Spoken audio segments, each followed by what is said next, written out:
One of the topics heating up around the NBA right now, this time of year, is the MVP debate. So leave a like and subscribe. We're going to go through it. You guys are going to get my opinion on the MVP.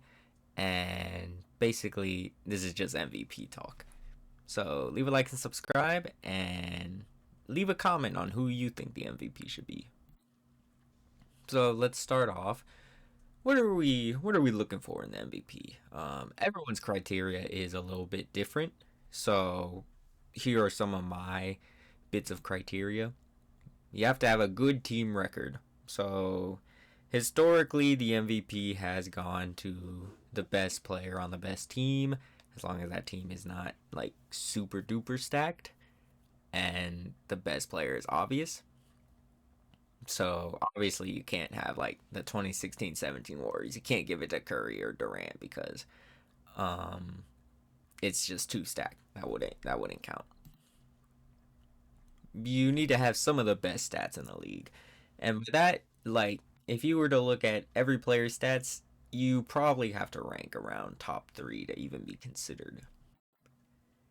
You can't miss too many games. You can only miss a few. I know now Adam Silver has done terrible and made a 65 game rule. However, you're not winning MVP if you only play 65 games. You need to play a little bit more than that.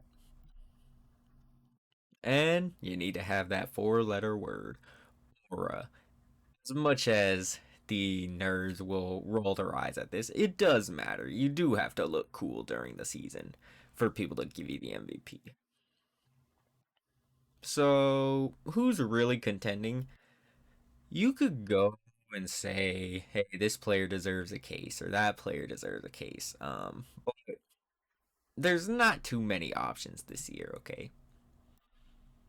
So, the only honorable mention I'll give is Giannis Antetokounmpo. He has amazing stats. I did not realize he was actually like that good this season. I knew he was good, but I think we're all becoming numb to Giannis. So yeah, 30 points per game, 12 rebounds per game, assists per game. Um, as of the recording of this video, he just had one of the crazier stat lines. 35, 17, and 20 assists. 20 assists. I know he's against the Sixers, but 20 assists is crazy when your second option right now is Kyle Kuzma. So, some for him. And let's see. Obviously, he has aura. He has a mid-team record, and I feel like most people are not putting him in the conversation because the Dame experiment has been a failure so far. So that makes us look at him as a worse player than he is, even though it's not his fault or Dame's fault. And yeah, he did miss some time, but I don't know. I would just like people to appreciate him more. Best player in the world? Eh, maybe. I'll save my take on best player in the world for another day. All right, now let's get to the real candidates. All right, this is who you guys clicked on the video for. So obviously we got Jokic. Okay, look at him in his dapper little outfit right here. So awesome stats, 29 points per game. I believe that is a career high for him. 13 assists. Oh wait, no, 13 rebounds and 10 assists per game on 57, 41, 80 splits. Pretty efficient. He has a pretty good record. I'm double checking right now, but okay, as of the recording of this video, they are the third seed, half a game above fourth, and they are about 17 and a half games behind first. So his aura is good enough. It's cool. It's cool. That's gonna make the nerds mad, but it's good. It's good enough to win. He's already won 3 MVP, so obviously he's gotta have aura. Best player in the world. If you asked 100 NBA fans, a good percentage of them will say he is the best player in the world. Probably about 70%. So next we have the Salamander. Shea Gilgeous-Alexander. I don't know why that's his nickname, but that's the other point. He has some awesome stats. He leads the league in points per game, 5 assists, 6 rebounds, So he's not stuffing the stat sheet, but he is very, very efficient, especially for a guard. 52% from the field, 37 from three, 90. So he's 3% away from 50, 40, 90. Great record. They've only lost 12 games this season. And they've only lost to the Eastern Conference one time, and that was against the Cavs. He's pretty much the face of aura for young fans. Either him or Anthony Edwards. But yeah, young fans love SGA. He has made the superstar jump. If he didn't last year, he has for sure made it this year. So obviously one of the best players in the world. So let's dig a little deeper because if you notice, both of their stats are really good. So let's look at their arguments. Let's start with Shea, okay? He's literally having one of the best seasons ever. Uh, Top 30 points per game shooting efficiently. So top 30 season in points per game, and he's shooting it efficiently. He leads the Thunder to the number one seed in the West by a landslide. I'm pretty sure they've already clinched the number one seed. And he has balled out against contenders. Every big game you can look at that was on national TV, he has balled out against. Except for maybe that one game against the Cavs. But that's okay. So Jokic, he's literally having one of the best seasons ever also. He's insanely efficient, averaging a triple double as a center, which we've only ever seen point guards do it between Oscar Robertson and Russell Westbrook like 3 times. And he's still the best player in the league. Um, yeah. So, what are their arguments against? You could probably get a hint looking at Shea's picture at what his argument against is. And he shoots too many free throws. And look at Jokic. I'm very proud of this image I made. But his argument against is he is bad at defense. And he is a bad team merchant. Even though I'm pretty sure he's pretty high in the rankings for total steals. I think he's tied for second or third. And he's already won 3. So, hey, it does. I don't know. Voter fatigue seems to not be working to get rid of Jokic's MVPs like it has for LeBron or Michael Jordan. He's just racking them up. And he's a bad team merchant. What do I mean by that? All of his best games before his historical performance against the Timberwolves, most of them were against really bad teams like the Suns.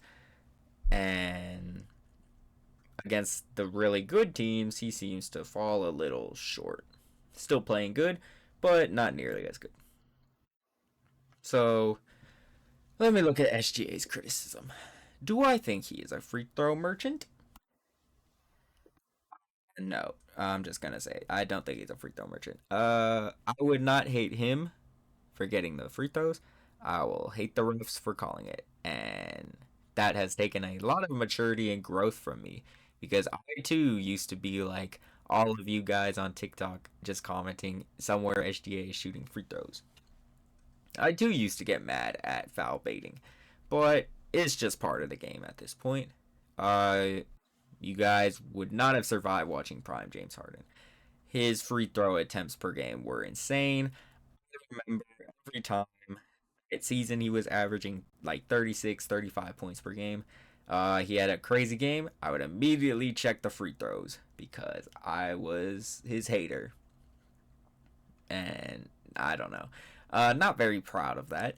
But yeah, this SGA is kind of nothing when looking at former free throw attempts. So he shoots about 9 per game, projected to have 737. And Harden was consistently getting over that in his prime. So it's really not a problem to me.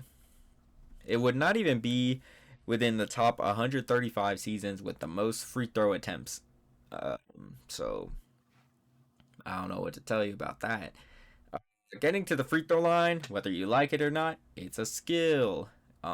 It's pretty much All the elite players can get to the free throw line. D'Angelo Russell comes to mind when I think of players that don't get to the free throw line, and that's one thing that's holding them back. Kobe, Wade, and MJ, they all had seasons with more free throw attempts. All of them had seasons of about 10 plus. Especially Wade. Wade and Kobe were at foul baiting, so you guys probably, if you're older, you probably don't remember it because you have nostalgia to cloud it. So this is pretty much how I see all of you guys when you complain about his free throw percentages. Okay, not percentages, attempts. That's what I meant.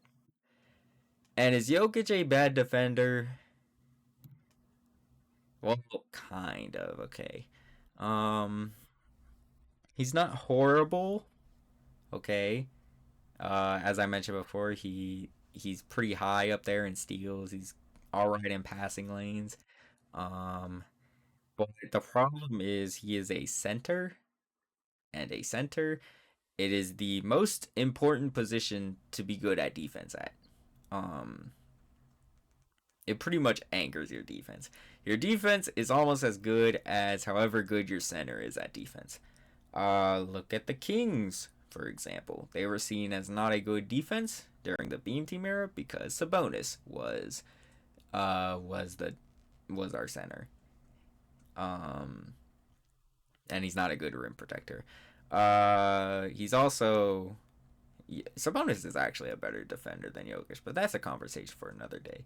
Jokic is slow on his feet, but he's all right.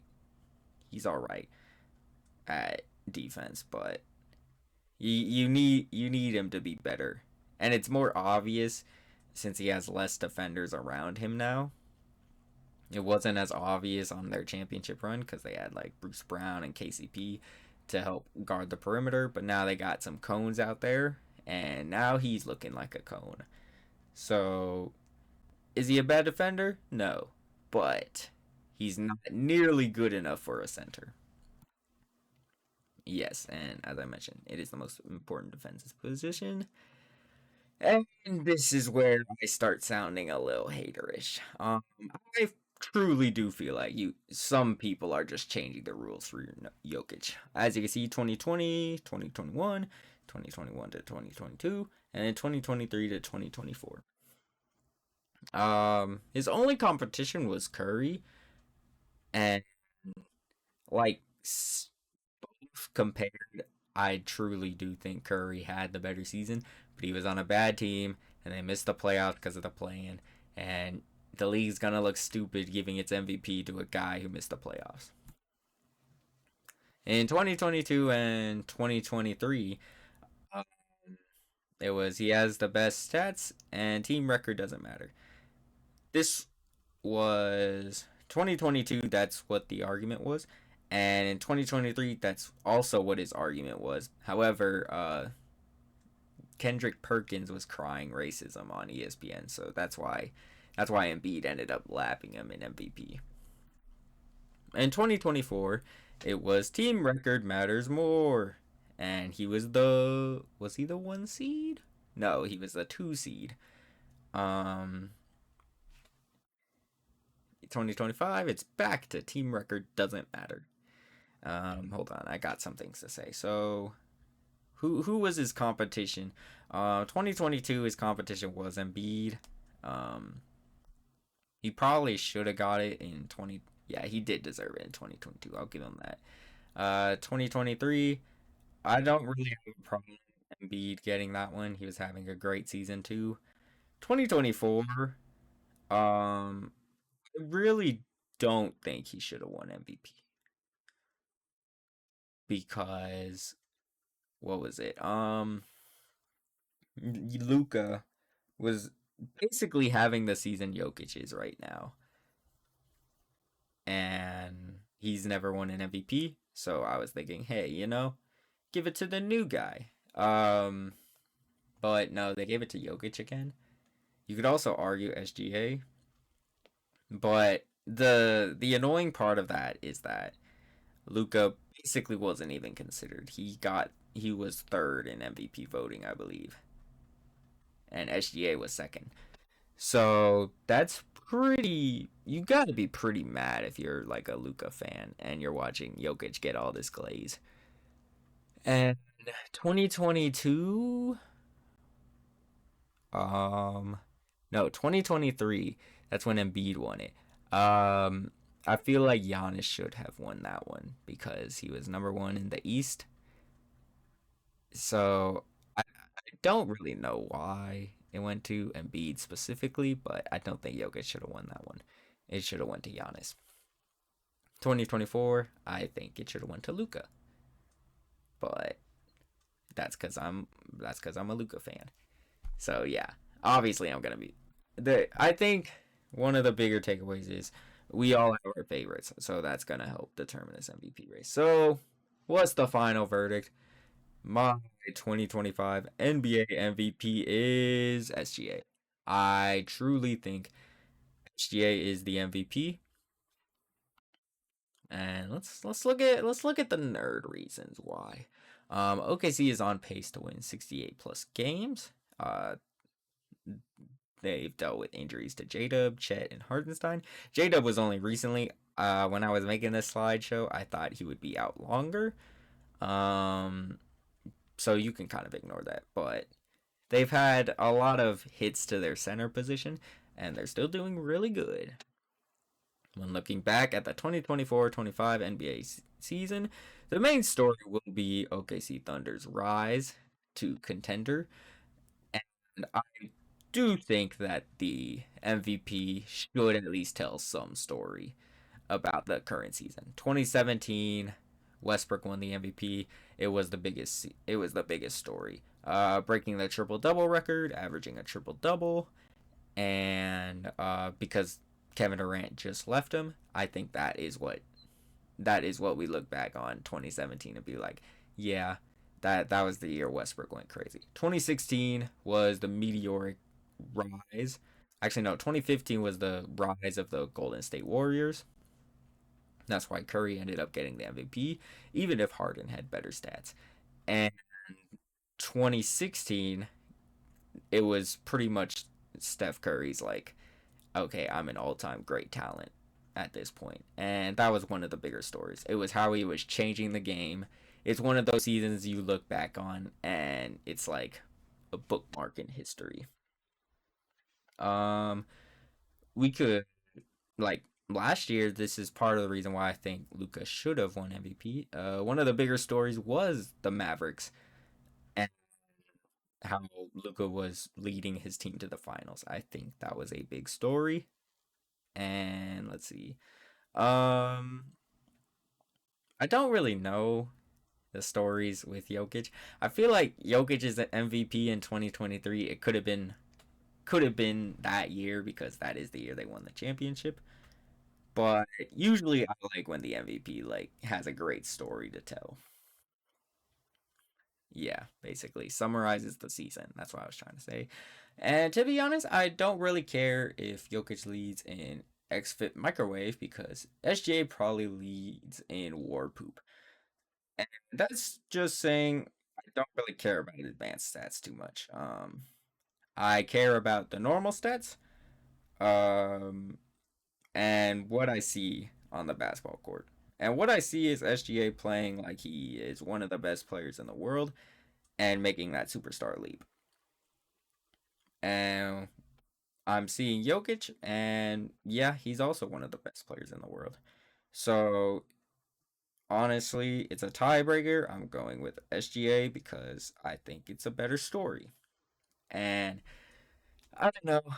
I feel like if it was to go to Jokic, that would set a bad precedent for the MVP because then at that point it seems like you really are just changing the rules for the MVP. And I would not like that to happen. So yeah, there's me nerding out. Thank you for watching. Leave a like and subscribe. Leave a comment on who you think the MVP is. Um, I imagine a lot of people think Jokic, and a lot of people probably think SGA. But these are just some of my thoughts. If if you told me you had Jokic as MVP, I'm gonna disagree. It's fine. It's not like you told me the sky's falling. So leave a like and subscribe, and I will see you all next time.